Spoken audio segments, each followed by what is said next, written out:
Si rompes una hoja en 100 pedazos y lanzas al viento, será muy difícil restaurar. Nada será igual. Lo mismo puede pasar si tú no verificas, contrastas o eres preciso con la información que haces pública. Fueron 6 heridos y 2 víctimas mortales. Recuerda, la comunicación construye, no destruye. Periodismo responsable. Gracias a tu apoyo, en Abusat Shriners podemos devolverle la sonrisa a muchos niños panameños.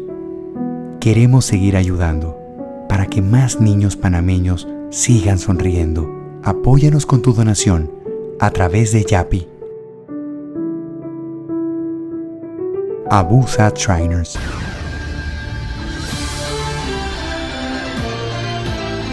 José Miguel comenta, con análisis, opinión, entrevistas, periodismo independiente, promoviendo los derechos humanos, con el periodista José Miguel Guerra. Mis amigos, muy pero muy buenas, bienvenidos todos y cada uno de ustedes a la sintonía de nuestro programa José Miguel comenta. Hoy ya, el segundo día de la semana, pues para presentarles a través de Hispania, de la gran cadena exitosa, en YouTube, en Facebook, en la X y también en Instagram, nuestro programa. Agradecido a todos ustedes por su sintonía, agradecidos también a Hispania y a la gran cadena exitosa por transmitir nuestro programa en los medios convencionales. Este programa que está en nuestro canal de YouTube, allí en @JMGuerraVideo, usted puede sintonizarlo y están todos nuestros programas. Muchas gracias por eso, por estar con nosotros. Bueno, hay varios temas que quería conversarles. Hay unas fracturas muy grandes y serias en el sistema de suministro de agua potable. Veíamos el fin de semana allí al frente del Hotel El Panamá, trabajos inmensos de parte del IDAN, tratando de encontrar una fractura de gran magnitud. Me imagino que todo ese sector allí entre Obarrio y el Cangrejo, pues se quedó sin agua porque de verdad que trabajaron duro. Los muchachos que estaban allí en las losas que se habían levantado ya estaban con el agua por la mitad del cuerpo. Igual por acá, en Chanis, por acá también, trabajos grandes, y entonces no hay esa información que nos diga qué es lo que está pasando. Sabemos que son sistemas muy antiguos, muy viejos, y que pues necesitan reparación. Las fracturas son totales, pero el problema de la de Vía España es que está sobre la línea del metro. Entonces, si eso está afectando al metro, ¿qué es lo que puede afectar? ¿Cómo puede afectarlo? Porque es muy conocido de las grandes estructuras que se han construido ahí, que es un peso adicional, y pues la tierra es la tierra. Y aquí es que es arcilloso el suelo, con el agua se vuelve una mercocha. Entonces hay que tener en consideración este tipo de situaciones y más en esa área. Pero hablándoles del área de Vía Véneto, el antiguo Hotel Véneto y esto que estaba allí, que ahora hay otro hotel, cómo se ha venido abajo, cómo esa área está abandonada. Es un muladar allí al lado del McDonald's, en el mismo. Todos esos locales pertenecen a Figali, al grupo Figali. Y esos locales, el olor nauseabundo de la basura, mendigos, la caterva de motorizados que hacen allí un antro, como dos puteros, uno debajo de Plaza Concordia, al lado del Banco Nacional, y el otro debajo de Don Lee. Es una tierra, es Sodoma y Gomorra, es una tierra desconocida allí. Sálvese quien pueda. En una vía que debería ser súper turística, con el hotel emblemático, el Hotel El Panamá, ahora el Hyatt, que era el Continental, pero no, eso se ha convertido en un muladar.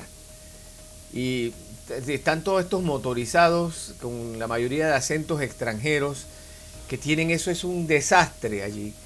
Y el mismo McDonald's, la basura, la disposición de los desechos, y creo que no solo del McDonald's, sino de todos los locales que están allí, pues tiene un olor nauseabundo, total y terrible. Ahí, bueno, se fue uno de los restaurantes emblemáticos de Panamá, pusieron un leños, pero sí, la calle, sigue siendo esa calle, en el medio sigue siendo la calle de las señoras de la noche, por allí, y en fin, hasta el Hotel Granada, que todo se convierte en las reinas de la noche, están por allí. Y lo peor es que se han mudado para donde está el restaurante de Hacha, del Canciller, allá en la Casa del Marisco, y todo eso donde estaba la universidad antes, ahí que ahora está el local vacío, pues todo es tierra de las damas de la noche y no hay respuesta de nadie. En estos días había un operativo de migración, pero las damas de la noche estaban ahí, miedo no tenían. Tal vez tienen la tarjeta de residentes. Pero hablándoles de eso, de las residencias y de la gente que tiene sus tarjetas, me llamó poderosamente la atención un incidente el domingo, en la noche. Una joven extranjera se desplazaba hacia el área de barrio en un taxi, pero que da el servicio de InDriver. Y en el retén que está para prevenir el crimen aquí donde está el MPM, en la vía de circunvalación de Chanis, que sigue siendo Santa Elena, detuvieron al taxista, pero le preguntaron a ella por los documentos. Ella, infortunadamente, no los cargaba en el celular la foto de su carnet de residente y el pasaporte. Entonces la retuvieron. Policías la retuvieron. Entonces no le explican por qué la retienen ni nada, sino que el pasaporte está vencido, pero hasta donde yo entiendo, ellos tienen que remitirla a una autoridad pertinente. Yo sé que tienen esto de que las 24 horas de retención, etcétera, pero tienen que conducir la migración porque es un extranjero. Entonces no era un operativo de la gente de migración, ni había agentes de migración allí. Porque cuando usted va a la República y Estado Asociado, Libre Asociado de Chiriquí, que tienen el salvajismo ese en Guabalá, que tienen ese retén policial que no lo terminan de tumbar nunca, y que yo creo que el presidente se le olvidó que eso lo molestaba antes, allí hay gente de migración, o sea, no son los policías los que ventilan lo de los pasaportes, se suben al bus y ven los permisos, son los de migración. Entonces, ¿qué es lo que tenemos ahora? Un estado totalitario, tenemos aquí que los policías hacen lo que le da la gana. Y para que vean cuántos policías eran en esta operación con una joven extranjera que está aquí como estudiante. Como estudiante, y el carnet dice estudiante. ¿Saben cuántos policías eran? 4. 2 tenientes, un sargento y un recluta. Ese era el operativo para capturar a la peligrosa estudiante. 4 agentes de la Policía Nacional, 2 vehículos. Eso no es una mala utilización de los recursos del Estado. Eso no es el no tener ninguna estrategia de seguridad. Yo no sé cómo llamarlo, pero de que está mal, está mal. O sea, Panamá Viejo está lleno de gente que está quejándose de que los malandros hacen lo que les da la gana, de que las bandas delincuenciales los tienen amedrentados. Y Panamá Viejo está a 2 kilómetros de aquí, cuando mucho. Y allá no hay retenes, allá no hay policías, allá no hay absolutamente nada. ¿Qué es? Que están en planilla, como los de Río Abajo que están en planilla. Porque ahora, ¿se acuerdan en Río Abajo ahí en el 5 y 6? Que los tipos vendían indiscriminadamente la droga y hicieron un operativo a raíz de que en este programa estábamos constantemente denunciando. Sí, hicieron el operativo. Ahora venden empanadas unas señoras, pero siguen los carros parando por las famosas empanadas. Qué casualidad, ¿no? Que el negocio sigue y allá usted ve en la esquinita a los tipos, pero ahora lo atienden unas señoras. Pero el delito sigue pasando, ¿no? el crimen sigue ganando terreno y los criminales siguen haciendo las mismas. Pero hay que molestar a los ciudadanos. Hay el gran delito de que no tienes el revisado, que no tienes el seguro del carro, que no cargas la licencia. Esos son súper delitos. Eso hay que botar la llave. Son súper criminales. Pero la matadera de gente que hay, pregúntense si fue alguien a ver el quilombo que formaron en Boca la Caja, a decirle bajen el volumen. No, los mismos guardias estaban bailando como la maestra esta que sale en el video en las redes sociales. Porque esa degeneración, o sea, primero tengo que pensar que lo que estoy haciendo es ejemplificar, ¿no? ¿Qué clase de ejemplo estoy dando? Pero eso lo haría yo si tengo vocación. Pero si yo nada más voy por el salario, entonces yo no tengo ningún compromiso de nada, porque no voy a saber qué es en lo que me estoy comprometiendo, porque no tengo ni la menor idea de lo que me estoy comprometiendo. Solamente quiero el salario. Entonces, esa situación y de ese tipo de cosas es la que no dan pie con bola. Y marean al director de la policía y él marea al ministro de seguridad y están en Bosnia. Y la batalla por el control de la ciudad de Panamá la tienen perdida hace rato. Aquí las bandas delincuenciales controlan territorio. Gracias a Dios no hemos llegado a eso de tierra, te toco tierra y te cobro por usura aquí te chantajeo por seguridad. Este territorio le pertenece a tal banda y tú tienes que pagar los impuestos nuestros. Encima pagamos los impuestos de allá y las jubilaciones especiales de los policías. Y tenemos que pagarle a los delincuentes. ¡Wow! Pero eso sí, realmente hay que verlo, porque perseguir a los que pagan impuestos, molestar a la gente que está al día con sus cosas, o que por alguna u otra razón en un momento dado no los tenga, no es perseguir el delito, no es perseguir a los criminales, no es acabar con las bandas delincuenciales. Esas están muertas de la risa. Aquí todos los días, desde las 7 de la noche, ponen los conos al frente de la MPM en la vía Circunvalación de Chanis, allí, a molestar a los ciudadanos. A molestar a los ciudadanos porque no tienen efectividad. Mataron a 2 en Panamá Viejo hace unas semanas y el retén estaba acá. Robaron en Campo Limber 2 veces y el retén estaba acá. Así que cero efectividad en la medida de la policía. ¿Quién la mide? Digo, es que el que tiene su sano juicio no va a estudiar para policía. Entonces, está bien, entiendo que van a ser policía, pero de verdad, ¿quién tiene que poner a alguien que tenga algo de cerebro contra? No puede ser. Señor, sí, señor, y ya. Eso lo hace cualquiera. Que aguanta física, que aguanta que te griten, que te insulten. Ese tenía aguante, pero eso no es capacidad. Eso no me demuestra a mí la inteligencia. Eso no me demuestra ninguna capacidad de raciocinio, de sentido común. Que no me la están demostrando. No me la están demostrando. Señor, sí, señor. Ah, fantástico. Y aguantaste que te gritaran zorra y todas las cosas. Pero eso es lo que nos demuestran. Que tenemos un poco de morones con rango. Uga, uga. Y ya. El general Ursus, ¿cómo era Ursus? Creo que era el del planeta de los simios. Puro gorila. Más nada. Entonces, demuestren que tienen capacidad. Demuestren que saben dónde están las bandas delincuenciales. Hagan por lo menos que baje un dígito los índices de violencia.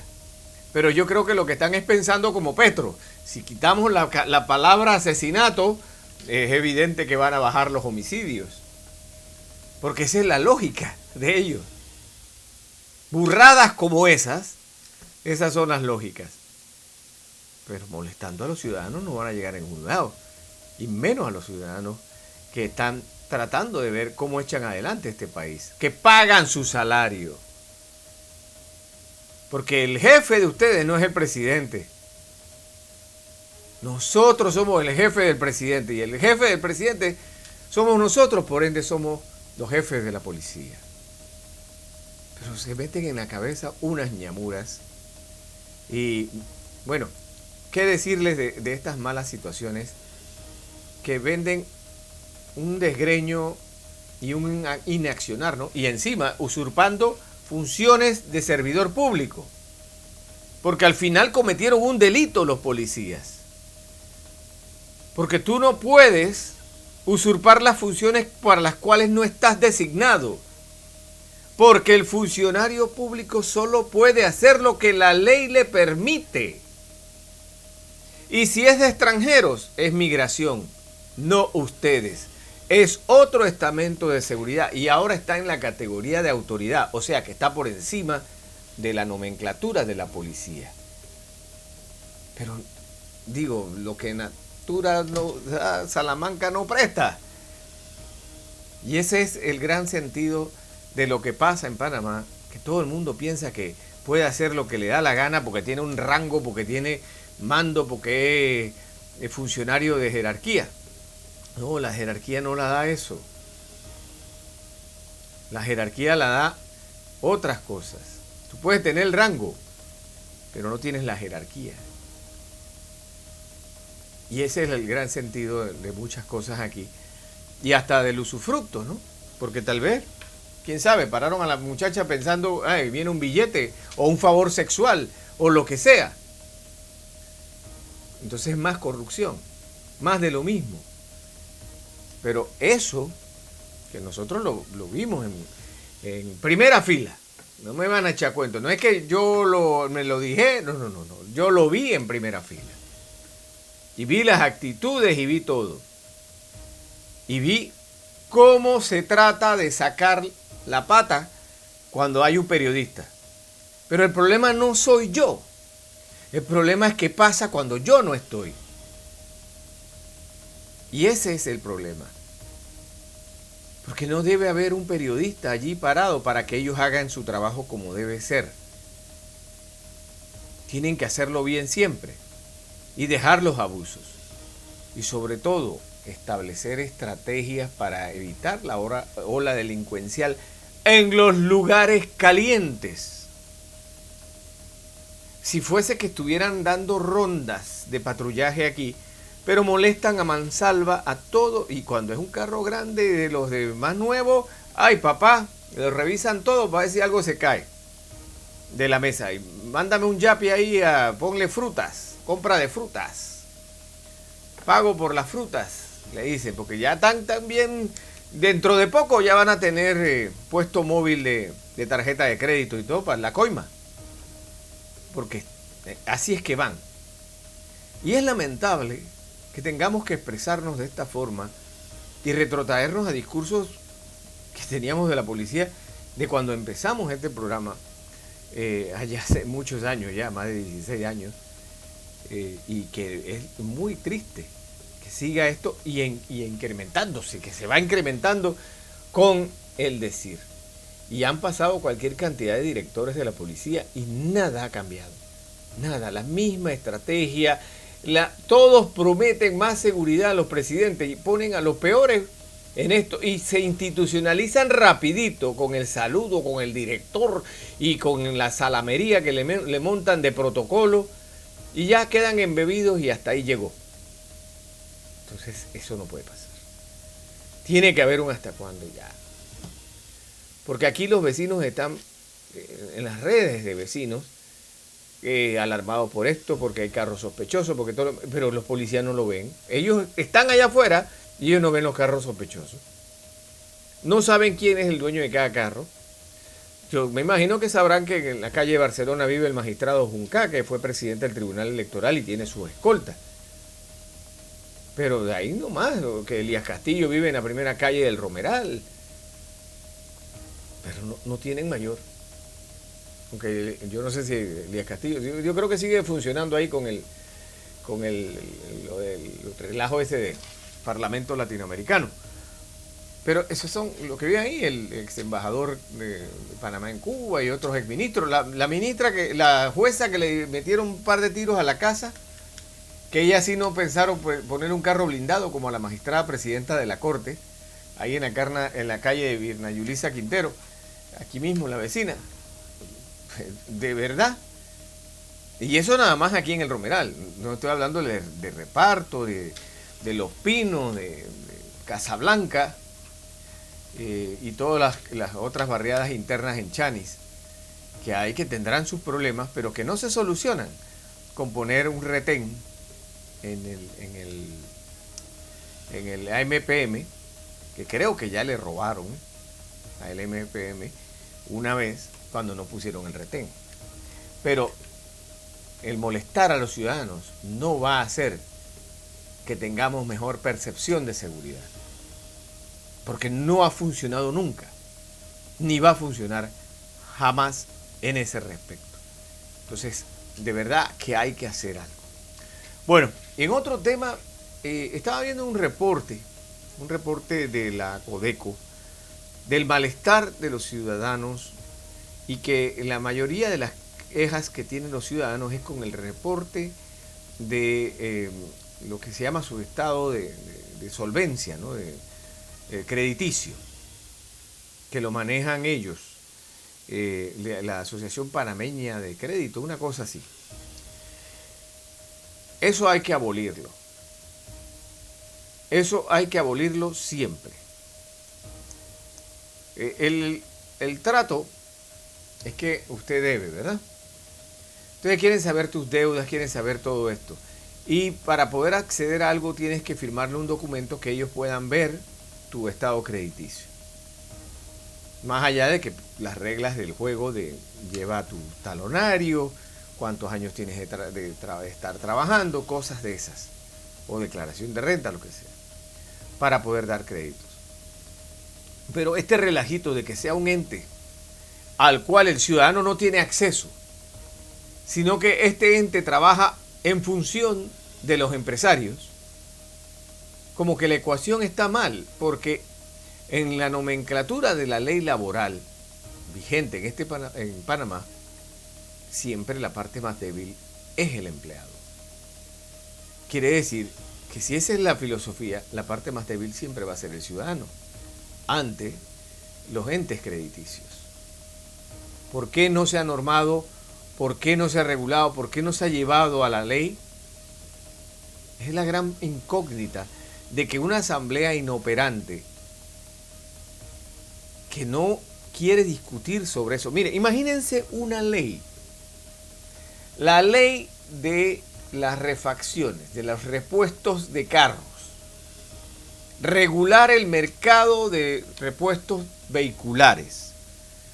Una misma pieza vendida en la Toyota, que te la vende otra casa, que supuestamente es genuina. ¿Cómo sabemos que es genuina? Eso no tiene registro sanitario. Eso no tiene ninguno científico que digan esto es genuino. La caja dice genuino. ¿Dónde la meten? Nadie sabe. Pero no, es que esta es japonesa, esta es coreana del sur, esta es taiwanesa y esta es china. Entonces, digo, uno no va a comprar piezas chinas, pero las nomenclaturas de precio son abismales. Son abismales, o sea, una locura. Lo que la agencia te cobra por la misma pieza, por el mote de genuino. ¿Cómo sé que es genuino? Porque ustedes la están trayendo. ¿Pero qué quiere decir que es genuino? ¿Hecha en Japón, o hecha en la planta que tienen en Corea del Sur, donde también está la planta que hace las mismas piezas que ustedes dicen que son coreanas? Pero si es que estas piezas que están haciendo son coreanas. Entonces, esa ley, para normar esto, se viene discutiendo desde hace 40 años. Y siempre ha habido el abanico de billete de las empresas automotrices y de los empresarios para que muera en el primer debate. Ya ni siquiera la presentan, porque como se abrió el mercado, pero quedó y como aquí somos de alto consumo vehicular por la cantidad de lluvias, no vamos a hacer nada en motos. Entonces estamos a expensas de que las piezas, tienes que irte a Auto Global Park y tienes que irte a no sé dónde a buscar las piezas para ver si encuentras la que es. Y los carros cada día son más de cristal. Pero no hay legislación para eso. Sin embargo, Acodeco no sale a decir absolutamente. No, es que nosotros actuamos por la denuncia del ciudadano. Y los otros, no, nosotros también entonces, ¿y ahora quién podrá defenderme? Pues no hay. No hay defensa alguna sobre muchos temas y que es lamentable que quedamos a expensas. Y como les digo, 40 años. 40 años de que se presentó a la Asamblea Nacional esa ley para verlo en dos quinquenios, pero ahí mismo murió, porque soltaron la cantidad de billetes para que calladitos se vean más bonitos. Y claro, fueron las bases del que hay para mí, que ahora tenemos universitarios y doctorados en el que hay para mí, a expensa del pueblo. No hay regulación. Miren, las compañías de seguro te aumentan el precio del seguro del vehículo y tú no tienes un solo rasguño, ni has presentado un solo reclamo. Si tú no has presentado un reclamo en un año, debería bajar, ¿verdad? Porque tú eres un cliente confiable. Pero te lo suben.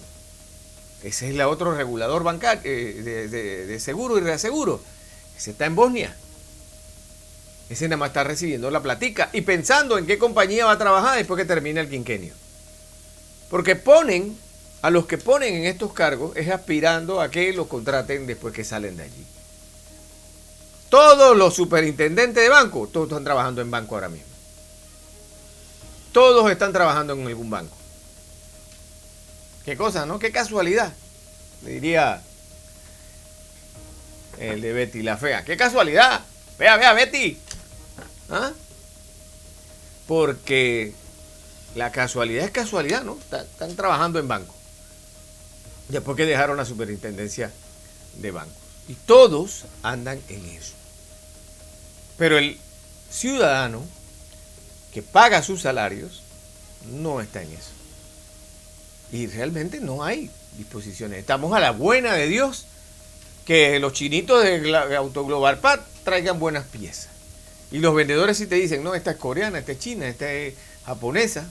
Pero el precio de la japonesa en un vehículo, cuando tú vas a la agencia, y es la misma pieza, es más, para los que hemos tenido problemas serios de vehículos, que hemos pedido piezas a través de internet, nos sale supremamente más barato que comprarla aquí, traerla de cualquier parte del mundo. Aquí esa misma pieza tiene 5 o 6 veces más el precio. Y nosotros la podemos comprar en Amazon. Entonces, ¿por qué no se ventila? ¿Por qué la Acodeco no toma cartas en el asunto?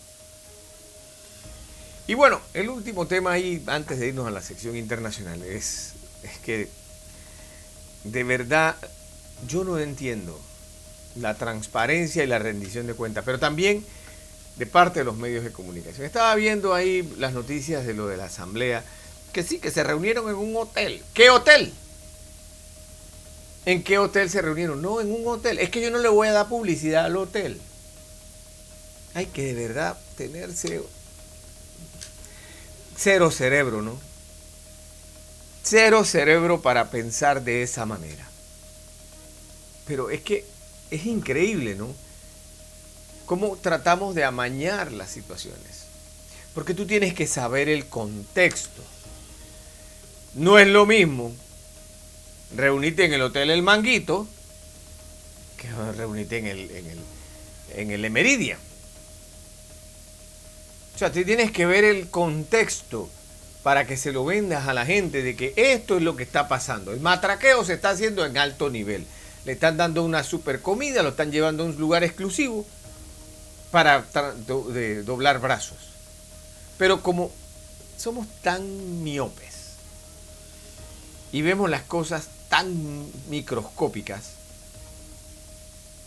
no hay sentido entre, hey, espérate, que yo diga que se reunieron en el hotel Hyatt ¿Qué quiere decir eso? O sea, ¿qué tiene de malo que lo diga? Tengo que decirlo porque tienen que ver el contexto. No se reunieron en la fonda ni en el Pío Pío. Pero es que andan con una tontería muchos colegas. Pero entonces pedimos rendición de cuentas, pero no le decimos a la gente las cosas. Y hay que puntualizar el dónde como parte de la pirámide de información que es fundamental para todos. Bueno, mis amigos, eso en esos temas. Ahora vamos a nuestra pausa y regresamos con nuestra ronda internacional. Si tienes pasión por las ventas, excelente actitud y dinamismo, esta es tu oportunidad. En Hispania te estamos buscando.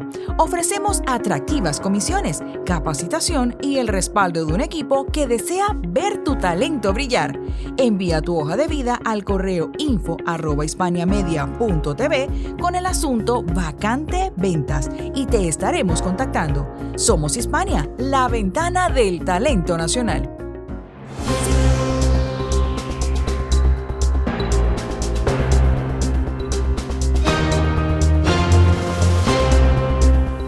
De vuelta con ustedes, amigos, y ya en la parte internacional de nuestro programa le presentamos estos informes que se están dando a esta hora y que son de bastante interés, ¿no? Como la huelga en la Boeing y en la parte de la Boeing que vende armas, que ahora mismo Donald Trump está pues metiéndole duro a la caja registradora norteamericana porque están vendiendo aviones y todo, pero sí dio la huelga en la Boeing.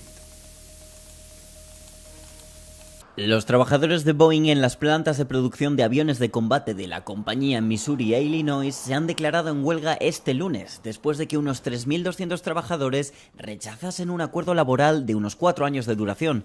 La huelga amenaza con retrasar los plazos de producción para los cazas de combate F-47, un proyecto respaldado por el presidente de Estados Unidos, Donald Trump. The latest is our members today spoke loud and clear, and they're not happy with Boeing's last, best, and final offer, and so that's led to what we're doing tonight. La semana pasada, los trabajadores rechazaron una propuesta anterior de su compañía que incluía un aumento salarial del 20% en 4 años. El gigante aéreo se mostró decepcionado por el rechazo de los sindicatos a su última propuesta.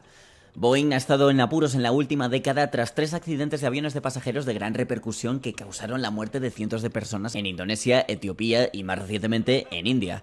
Trump ha tratado de revitalizar al antiguo líder de la industria, incluyendo la compra de aviones comerciales de Boeing en el reciente acuerdo arancelario firmado con la Unión Europea.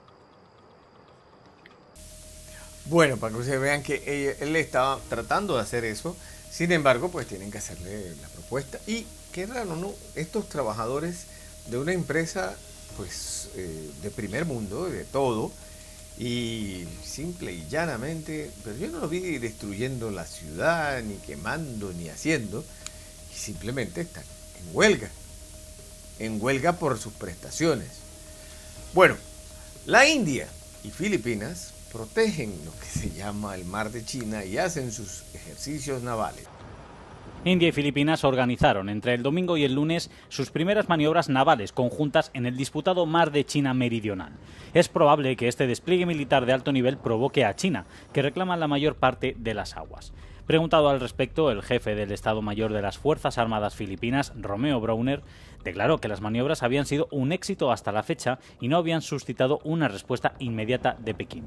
China reclama la mayor parte del Mar de China Meridional, fronterizo con el sudeste asiático, como aguas territoriales propias, a pesar de las reivindicaciones conflictivas de Malasia, Brunei y Taiwán sobre partes de las vías fluviales.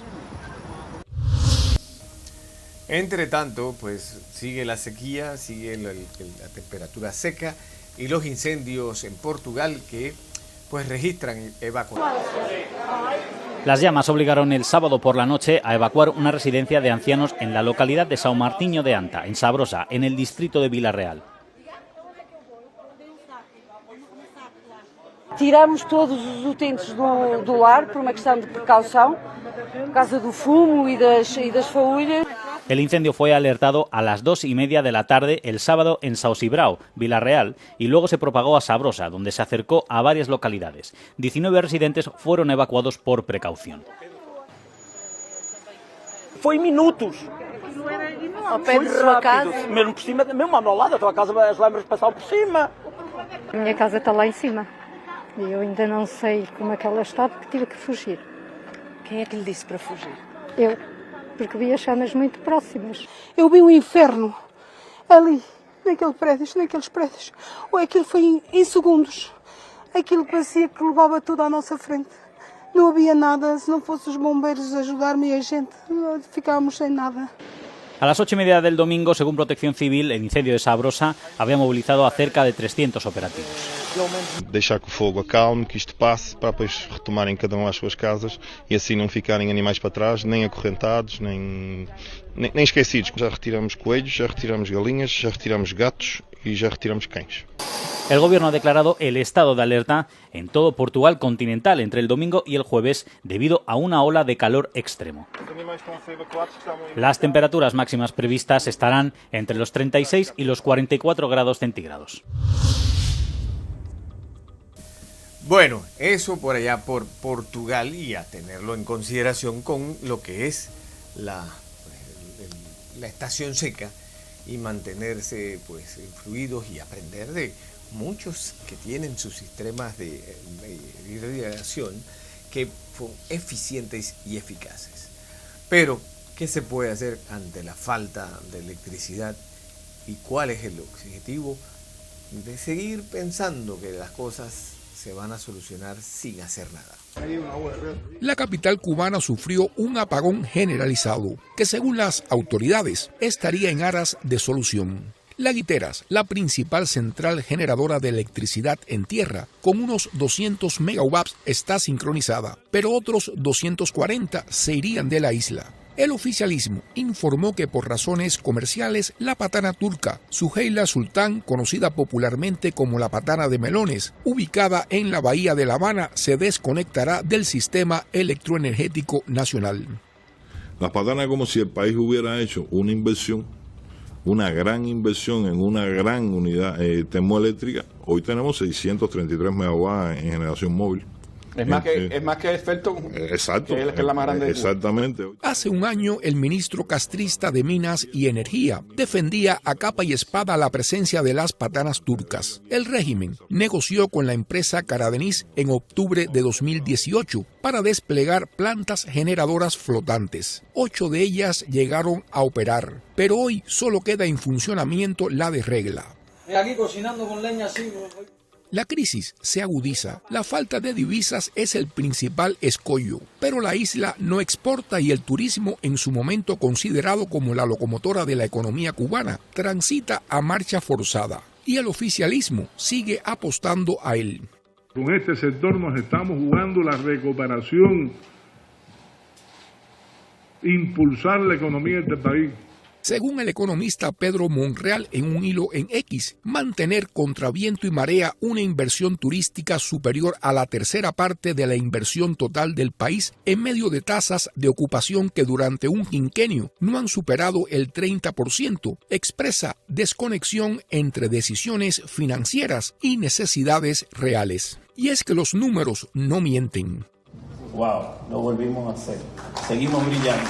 6.145.008 turistas llegaron a la República Dominicana en los primeros 6 meses del presente año, nuevo récord para esa nación, mientras a la mayor de las Antillas apenas lo hacían 981.856.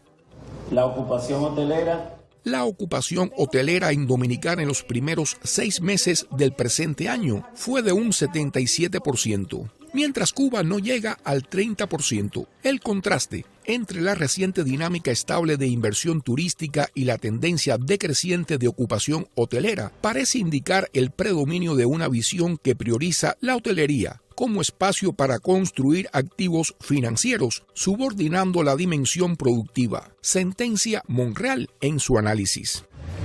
Y es que quienes visitan la isla de gobierno comunista padecen buena parte de las calamidades que sufre el cubano de a pie. La industria turística de Cuba ha perdido su atractivo.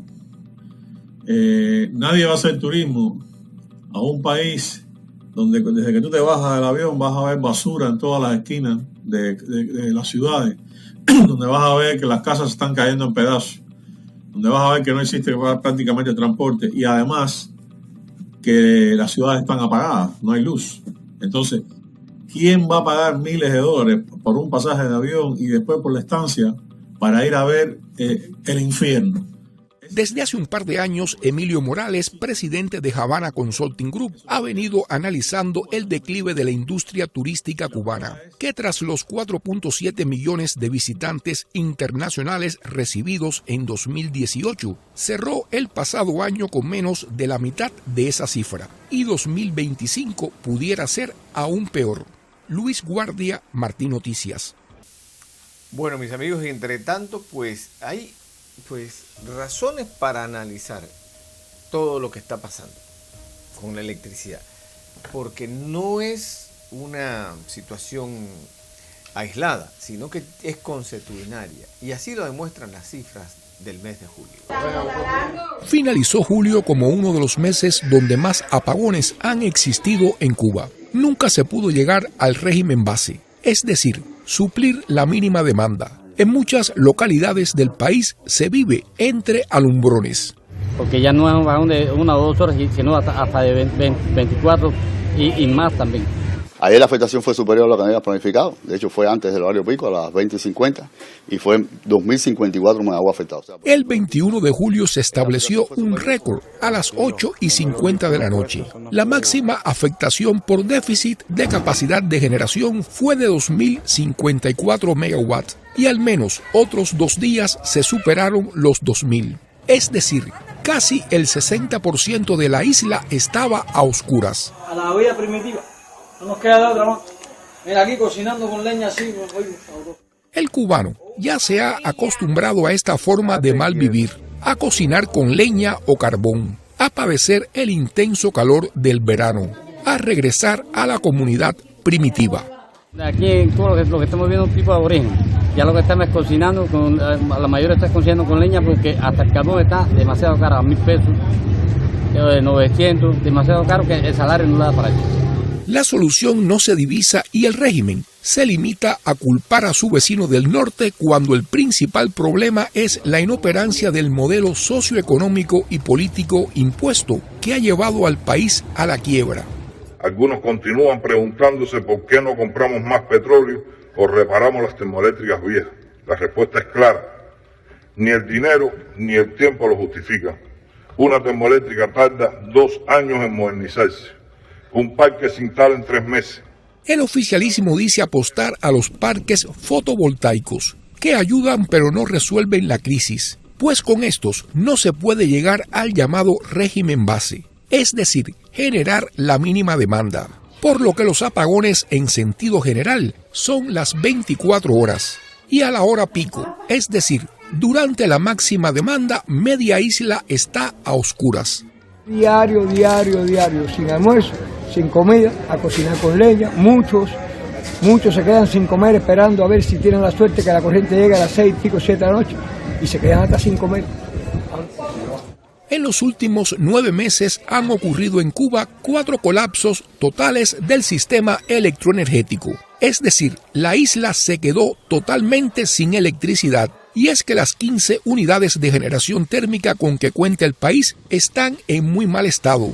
Varias superan o rondan el medio siglo de explotación, sin los mantenimientos requeridos. Luis Guardia, Martín Noticias.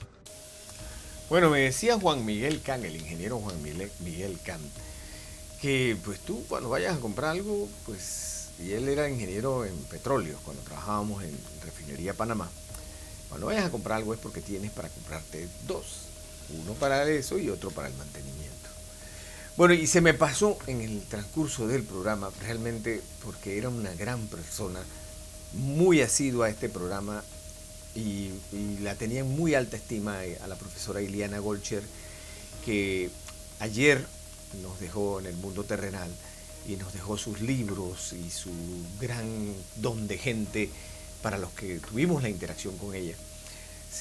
Siempre estuvo pendiente de nuestra carrera periodística, en una alta estima, compartimos incluso letras en algunos libros, y de verdad me siento, pues primero con el sentimiento de culpa por habérseme pasado al principio del programa, pero quiero hacerle llegar nuestras condolencias a sus familiares, porque nos granjeaba una gran amistad profesional de muchos años. Era de consuetudinarias llamadas una vez al mes, dos veces por semana, y de temas nacionales y de temas de largor periodístico. Y pues era pues puedo decirlo así, una seguidora de nuestro programa que nos ayudaba muchísimo por la calidad de la gente que ve este programa y la satisfacción de eso. Así que pues nuestras condolencias, y que el Señor tenga en la gloria a la profesora Iliana Golcher. Bueno, y para continuar ya el programa en nuestra ronda internacional, pues también se va la luz en París y afecta a los trenes. Múltiples trenes Eurostar fueron cancelados o sufrieron retrasos significativos el lunes, creando el caos entre los pasajeros que viajaban desde y hacia París. La compañía ferroviaria francesa achacó la interrupción a un apagón en el noreste de Francia. Varios trenes que circulaban entre París y Londres, así como entre Bruselas y Ámsterdam, fueron cancelados. La interrupción ha provocado el caos en la estación Gare du Nord de París, una de las rutas ferroviarias más concurridas de Europa durante la temporada alta de viajes de verano. Bueno, y eso por allá por París. Acá en Colombia, pues luego del fallo, todavía la sentencia, 12 años de prisión domiciliaria para el expresidente Uribe, que ya presentaron la apelación para la segunda instancia, pero que es un fenómeno que hay que analizar de qué es lo que pasa con esto, porque pues él tiene, a lo Trump, tiene más del 50% de gente que lo apoya, y tiene un gran porcentaje también que lo reprueba. Y eso es pues lo que hay que analizar de qué es lo que pasa con el caso Álvaro Uribe. Un veredicto histórico en Colombia. En una batalla judicial que se extiende por 13 años, el expresidente colombiano Álvaro Uribe fue declarado culpable por soborno y fraude procesal. Y por tanto obliga a esta instancia a anunciar en contra del señor Álvaro Uribe Vélez un sentido del fallo de carácter condenatorio. Uribe, de 73 años, es el primer expresidente en ser condenado penalmente en la historia de Colombia. Y aunque la defensa todavía puede apelar la decisión y no se conoce exactamente la pena que se le impondrá al exmandatario, el veredicto ya se considera un hito. Todo comenzó en 2012, cuando Uribe fue acusado por el senador Iván Cepeda en el Congreso de tener vínculos con grupos paramilitares. Desde entonces se desató este juicio mediático que ha polarizado a Colombia y que te explicamos en BBC Mundo en 3 claves. ¡Culpable! ¡Culpable! Uribe fue condenado específicamente por los delitos de soborno de testigos y fraude procesal. También estaba acusado de soborno simple, pero la jueza Sandra Heredia lo absolvió de ese cargo. Heredia leyó durante más de 10 horas el fallo que culpa a Uribe como determinador de los delitos, es decir, que el expresidente instigó a terceros a cometer estos delitos en su beneficio. Pero vayamos un momento a 2012 para entender bien este complejo proceso judicial. Ese año, el senador de izquierda Iván Cepeda acusó en el Congreso a Uribe de tener vínculos con grupos paramilitares tras recabar testimonios precisamente de líderes de estos grupos. Específicamente, Cepeda se refirió al Bloque Metro, una rama de las Autodefensas Unidas de Colombia que se enfrentó a las guerrillas izquierdistas y a la que se le atribuyen miles de muertes de civiles durante el conflicto interno colombiano. El Bloque Metro fue fundado a fines de los 90 en el departamento de Antioquia, pocos años antes de que Uribe, quien es de Medellín, de este departamento, se convirtiera en presidente en el año 2002. Uribe denunció a Cepeda ante la Corte Suprema, pero en 2018 esta instancia desestimó esa denuncia contra el senador y ordenó investigar a Uribe por manipulación de testigos en un supuesto intento de inculpar al senador y conseguir testimonios a su favor. En 2020, Uribe renunció a su escaño de senador y su caso pasó a la justicia ordinaria. La fiscalía pidió entonces el cierre del proceso por falta de pruebas, pero esas peticiones fueron negadas repetidamente por los jueces, quienes consideraban que sí habría indicios para investigarlo. Tras la llegada a la fiscalía de Luz Adriana Camargo en marzo de 2024, nominada por el presidente Gustavo Petro, Uribe fue llamado nuevamente al banquillo. En febrero de 2025 comenzaron a declarar los testigos. Así llegamos a este momento, 5 meses después, en que la justicia finalmente encontró a Uribe culpable. Al ser condenado por 2 de los 3 delitos, el tiempo de cárcel es menor al que previamente se había estimado. Antes de la lectura del fallo, pudo enfrentar hasta 12 años de prisión, pero ahora la Fiscalía pide 9, mientras la Procuraduría solicitó prisión domiciliaria. Se espera que la condena final se conozca en los próximos días. En cualquier caso, los abogados de Uribe podrán apelar. Jaime Granados, el abogado del expresidente, pidió a la jueza que se mantuviera su libertad hasta el final del procedimiento. También dijo que hasta que no haya sentencia firme, se mantiene la presunción de inocencia de su defendido. Ahora el caso pasará al Tribunal Superior de Bogotá y en esta instancia se debe tomar una decisión antes del próximo mes de octubre, que es la fecha en la que prescriben los delitos. De ratificarse la decisión, la defensa todavía tiene el recurso de casación penal ante la Corte Suprema de Justicia. Muchos en Colombia le han llamado a este el juicio del siglo. Primero, como ya te contaba al principio, jamás un expresidente había sido condenado en un juicio penal en Colombia, y eso ya hace que este sea un fallo histórico.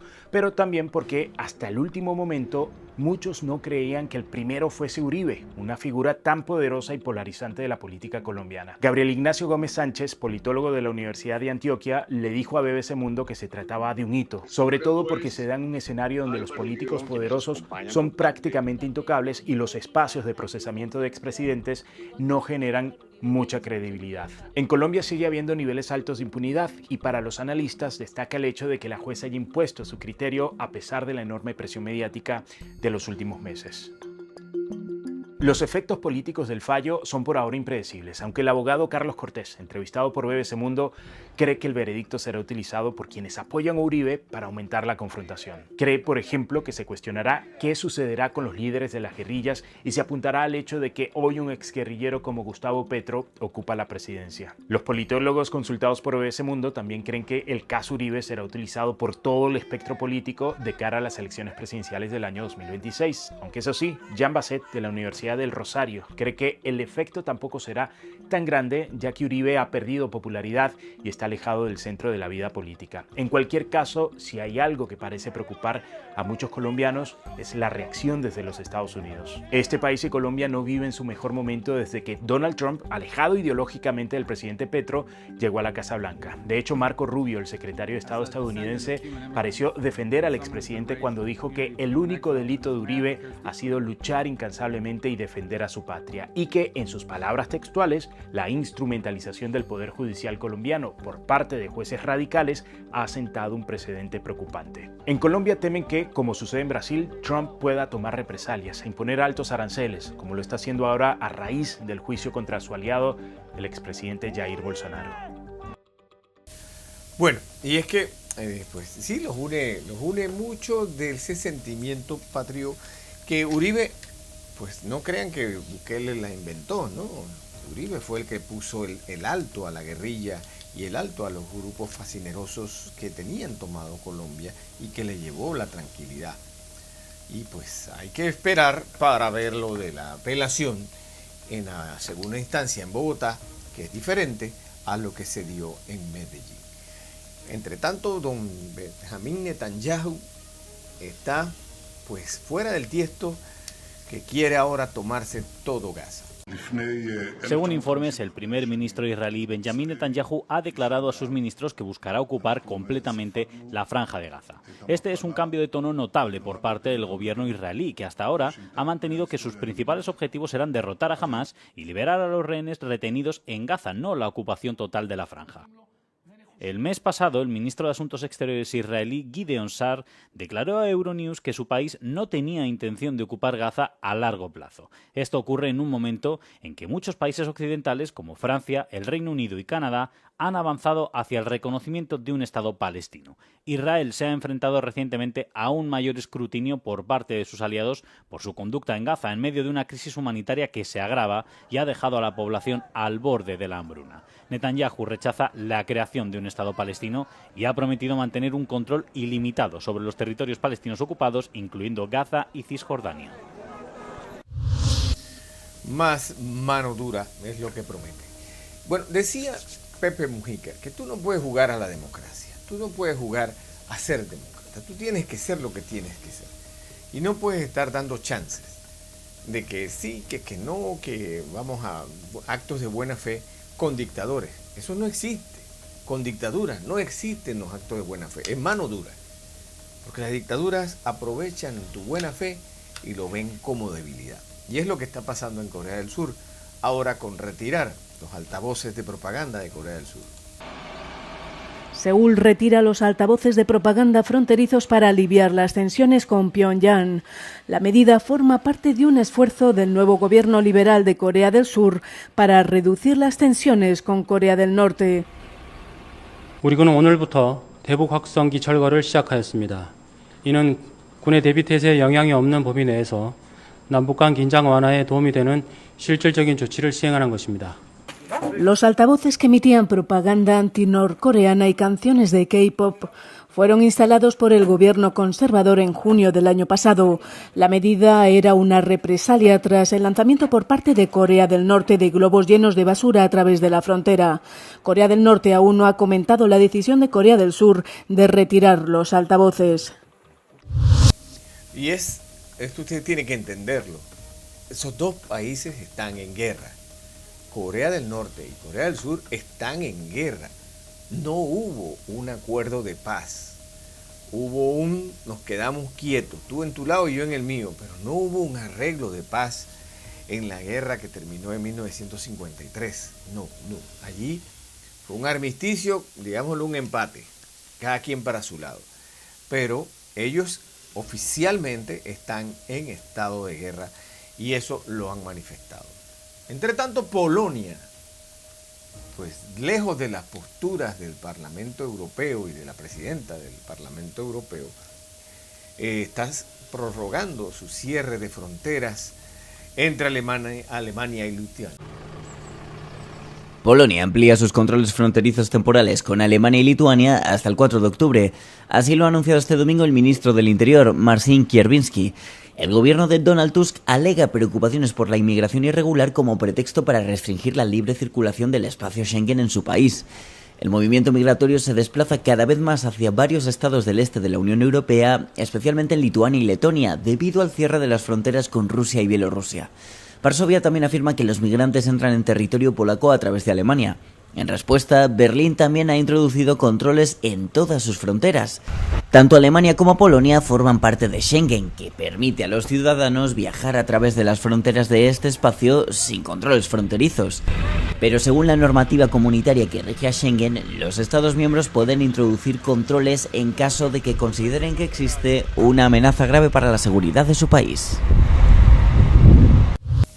Bueno, esos controles fronterizos, pues la política muy a lo interno. Y en Brasil, pues ayer que se dio este fallo de la Corte Suprema de Brasil de ordenar el arresto domiciliario de Jair Bolsonaro, pues las situaciones entre Donald Trump y su política con relación a Brasil parecen endurecerse. Y allí hay una oportunidad de negocio muy grande para Panamá, porque los aranceles que le están bajando a Brasil son enormes, los que Donald Trump les tiene preparados. Así que hay que ver todo este espectro informativo y tenerlo en consideración para que se pueda implementar.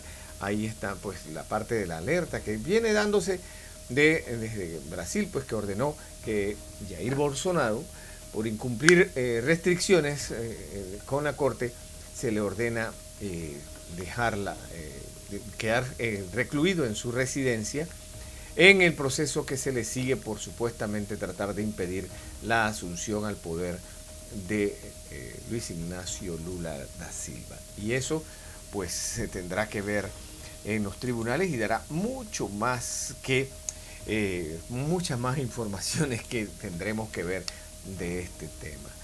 Mis amigos, hasta aquí nuestro programa del día de hoy. Muchas gracias a todos ustedes por su amable sintonía. Si el Señor así nos lo permite, esperamos regresar con ustedes mañana.